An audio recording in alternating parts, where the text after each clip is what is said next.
Okay, good afternoon, everybody. Welcome to Social Club. Social Club is a business club for social sector leaders. During the emergency, though, we're open to everybody who sees themselves as a social leader. We exist really to help people to maximise their impact as leaders, and in this unusual time, we're helping on two levels. I think one is to help people get through the immediate crisis, and in terms of running their organisation, developing their offer, and secondly, we're also helping people to think about what comes next, think about how the future can look beyond the current time, and get your eyes on the horizon. To that end, in next week we're going to be publishing a new paper called Restart, which is all about both how you can address the immediate challenge and also how you can reset and restart your strategy, because the chances are your last business plan probably isn't going to work. So I'll be sharing more about that next week, and we're going to be doing a webinar about it as well later in the month with my colleagues from here at Social Minds, which is the consultancy part of Social Club. So that's almost ready, and it's going to be coming out next week, so look out for that. So that's my advertorial done, and I'm really pleased to welcome Andrew Davidson. Andrew's an employment lawyer from the firm Hempsons. Hempsons are a strategic partner of Social Club. We've also been working together almost since the beginning of the club in 2016. Hempsons are a wonderful firm, a brilliant law firm who basically serve the third sector in an extremely diligent and brilliant way. So we're really delighted to have Hempsons with us on the call today, on the webinar. The focus for today is about employment. The emergency has thrown up all sorts of interesting and challenging issues in employment, which notably furloughing and all sorts of considerations about how to deal fairly and well and transparently with workforce, while at the same time keeping the lights on in the organisation and not running out of cash. So it felt like a really good time to bring an employment lawyer into the room. What we've had some questions in advance from a number of you.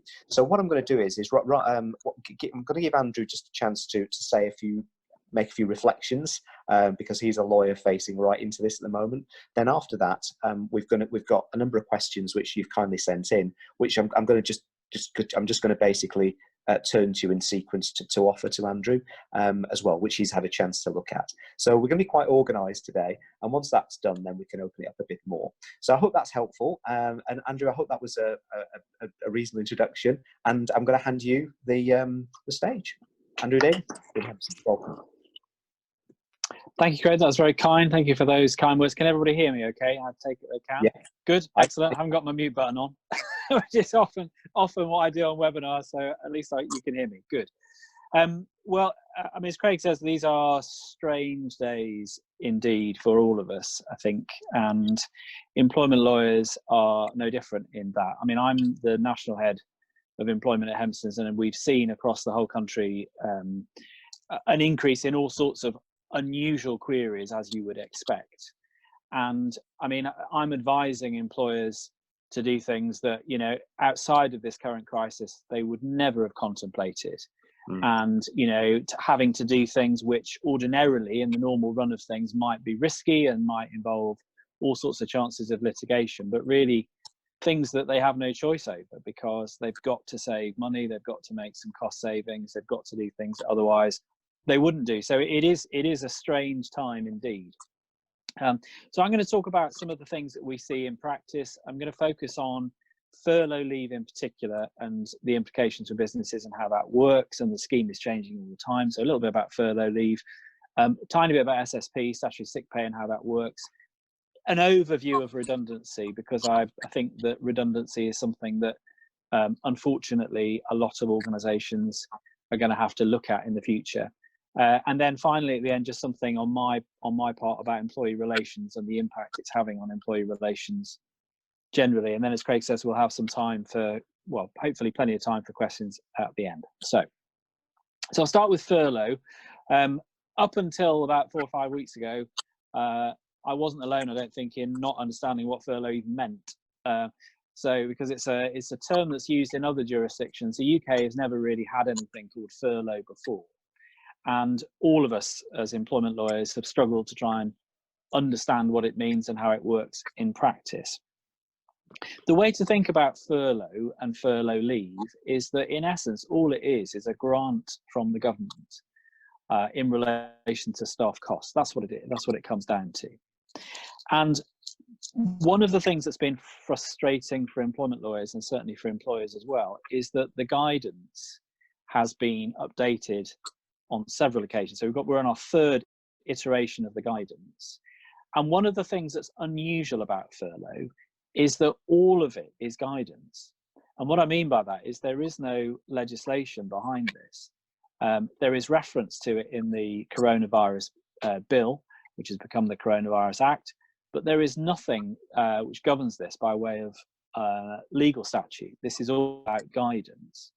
And so that's particularly difficult for advisors, and it's particularly difficult for employers because the guidance can change. And if you look at the very first iteration on furlough through to the latest iteration, which came out a few days ago, there are significant changes in the guidance. So for you as an employer and for those people involved in employee relations, it's important to keep an eye on the guidance because it is changing all the time. So that's the first thing. The second thing is that there is guidance out there both from the government and from ACAS. There's a pretty good ACAS guide to furlough and what that means, and I'd recommend, we can send links, but I'd recommend you have a look at that if you're interested in furlough. It doesn't change any employment law. So this doesn't have any impact on the normal obligations that you owe to your staff. It doesn't change anything in relation to redundancy. As I said at the beginning, this is purely a financial grant from the government to employers to try and keep businesses running. So it doesn't change anything in terms of your normal obligations. So what is furlough? Well, furlough is in effect a form of what we used to describe as layoff. If anybody's ever been in a sector where you've had the right to lay off, the idea is if you're going through a downturn, employees stay on your books, they're still your employees, but they don't do anything, they don't do any work for you, they don't provide any services for that period. And so once somebody has been furloughed, they're still your employee, you've still got all the obligations towards them, but they don't do any work or provide services for you. They can't provide any services for you during that period. And that extends to associated employers as well. So if you are in a group structure, if there are several organisations who are associated, and that's quite a narrow concept under employment law, but if you are associated employers, somebody on furlough leave can't work for another associated organisation either for that period of furlough. However, as long as it's not an associated employer, somebody on furlough leave can go off and work full-time for another employer. There's no obligation on them to sit at home. They can go off and do that. And so if they want to go off and stock shelves at Tesco's and get paid for that, there's no obligation on them to refrain from that, as long as you, the employer, agree to it. And so in some cases, and of course it won't be many, but in some cases, employees on furlough are actually doing pretty well because they're getting 80% of their normal salary and they're able to go off and work somewhere else for another employer. But that is subject to you agreeing. If you're the employer who's put them on furlough leave, you have to agree to that, but it is possible. So if somebody's on furlough leave, what do they get? Well, they get 80% of their salary up to a cap, a statutory cap of $2,500 per month. And so you can do the maths, but if your gross salary is 37.5, you're going to break even because you're going to get to the point where you're being paid 80% of your actual salary. If you're paid more than that, if your gross salary is more than that, 80% is going to be more than the 2,500. So you're going to hit up against the cap as an employee, but that's the way it works. Employers can top up. So you can decide that if somebody is going to be short of 80% of their salary, you can top it up to 80% or even more. You can top it up to 100% if you choose to. But the government scheme relates, as I say, to either the higher of 80% of salary, gross salary, or 2,500 per month. It can be taken at 3 weeks at a time. So some employers are doing furlough on rotation. So in some cases, you'll put an employee for 3 weeks of furlough, and then put another employee on, bring the other employee back. You can do it in rotation. There's no problem with that. But it does have to be a minimum of 3 weeks. And so you can't elect to put somebody on a week's furlough and then take them off. It has to be for a minimum of 3 weeks. And the scheme itself runs to the end of May. And so you could, in principle, have somebody on furlough leave up until the end of May. Maybe extended, we don't know. The government may decide, based on where we are at the end of May, that another period of furlough leave, statutory furlough leave, is relevant and important. It may be they change it. It may be they provide a different scheme at the end of May, but at the moment, we're unsure. So in terms of who can be furloughed and who you can put on furlough leave, there is a new cutoff date. So if you've been reading about furlough, you'll have seen that previously you had to have been an employee as of the 28th of February, or technically actually on the PAYE system by the no later than the 28th of February. And the purpose of that was to avoid people rushing and putting their wives, husbands, friends, brothers on the payroll just to get the 80%. That was the purpose, an anti-scam technique. But what they've now done, the government has literally in the last couple of days announced that the new cutoff date will be the 19th of March. And so anybody that was employed on or before the 19th of March is now eligible for furlough leave. So that is a significant change. That adds in, the government think that will add in about 200,000 extra people, extra employees who are now eligible for furlough leave. The scheme itself, as I say, it runs to the end of May. It can apply retrospectively from the 1st of March, so you can put somebody in effectively on that 3-month furlough leave if you choose to. And in terms of the employees that you can put on furlough leave, it's any category of employee. So even somebody on 0 hours contract, somebody who's on a part-time contract, fixed term, whatever it happens to be, any employee, if they are what we would describe as an atypical worker, can also be put on furlough leave. There's no bar to that. One of the interesting things about furlough leave that we're seeing in practice is that you can also re-employ staff.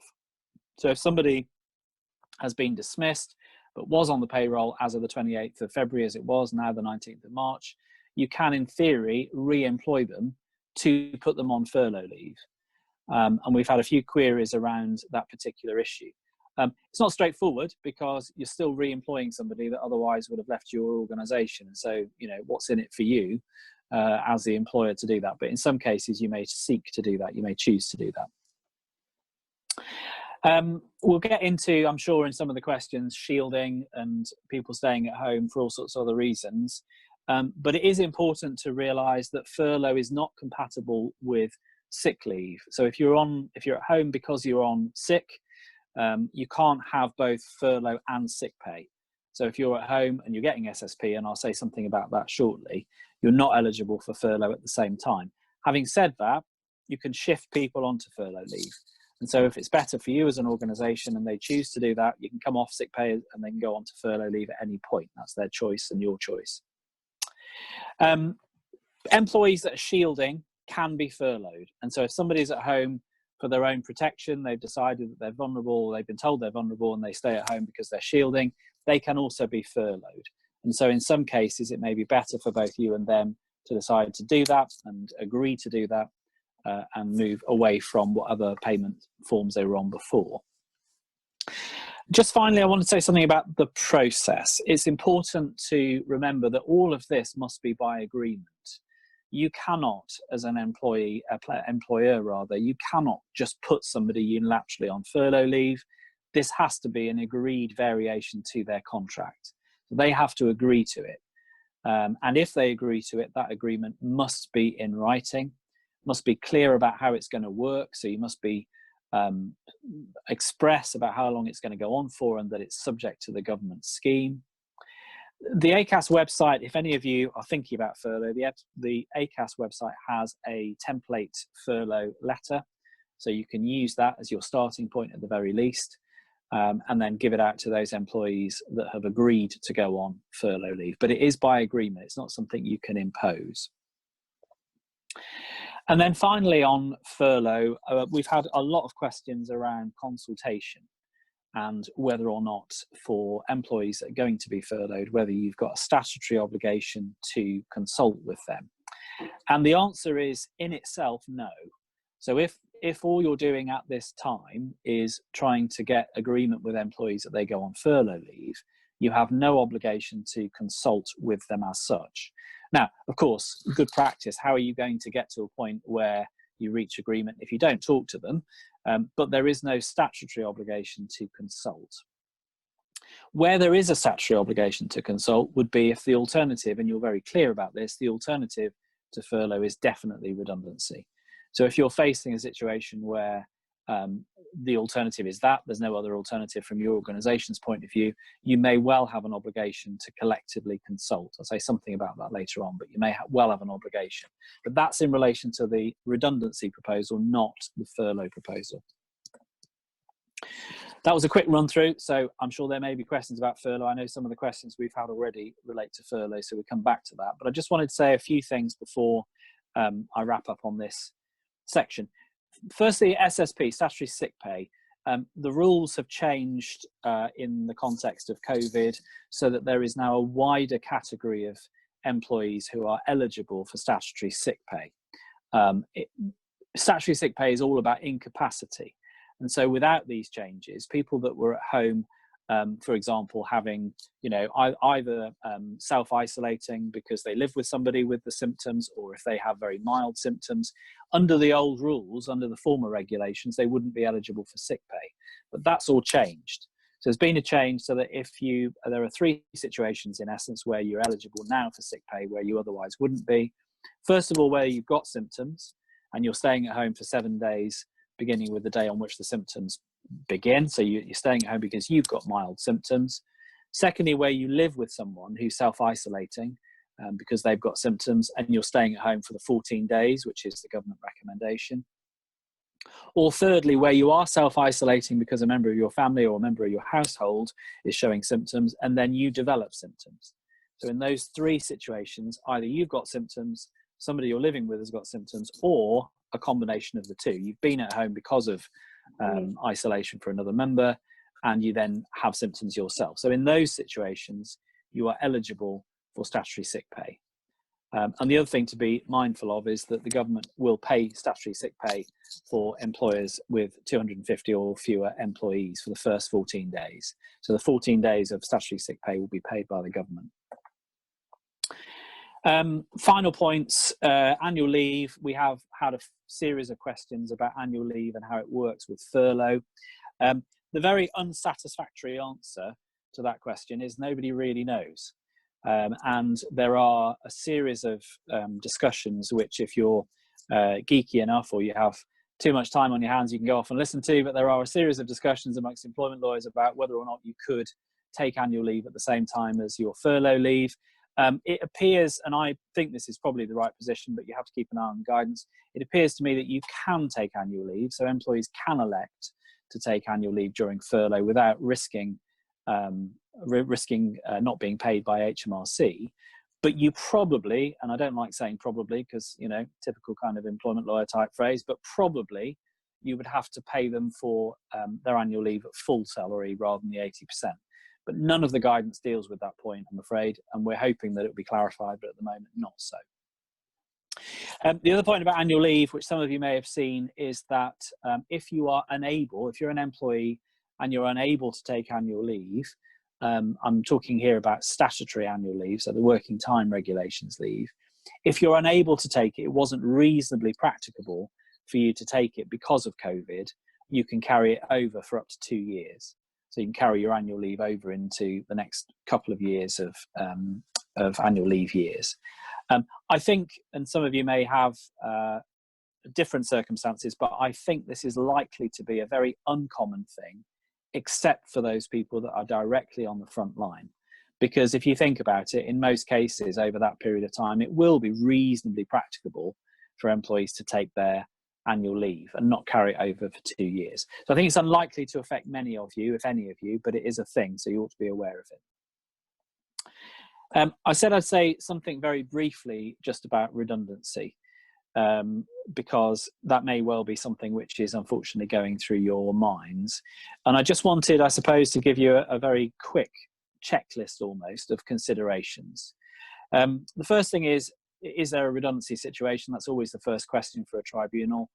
And if you are, because you don't have the same level of work to be done, if you've got a reduction in your workload for any particular group of staff, the answer is almost certainly it will be a statutory redundancy. So in this current climate, if you've just seen a fall off in the amount of work that's needed, almost certainly that's going to be a redundancy. So that's the first thing. The second thing is, have you done anything to avoid the redundancy? In other words, have you considered voluntary redundancy? Have you looked at alternatives? So that's a key consideration. But if you still need to make redundancies, you'll need to select a pool and have a pool of people that may be redundant.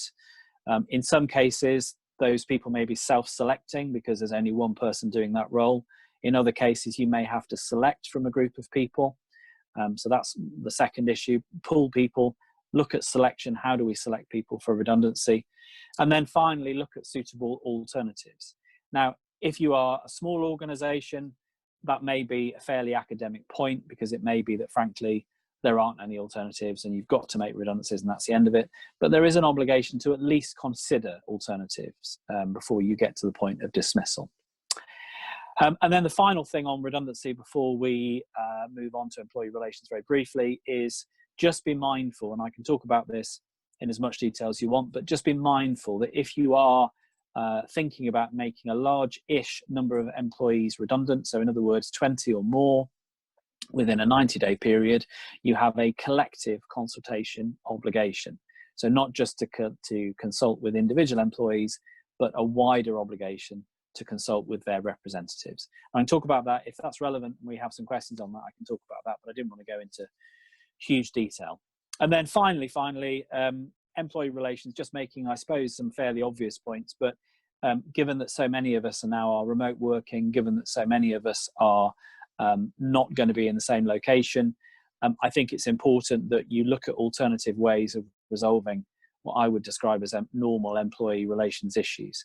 So disciplinaries, grievances, that kind of thing. I think the fact that we're in such unusual times doesn't necessarily get you off the hook as an employer. So if somebody has a grievance, I don't think it's going to be necessarily enough to say, oh, well, look, we just had too much on, we couldn't deal with it.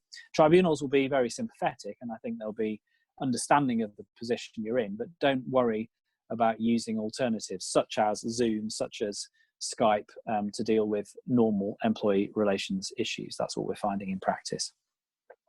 I didn't have anything else, Craig, particularly, so I think maybe a good time to open up to questions.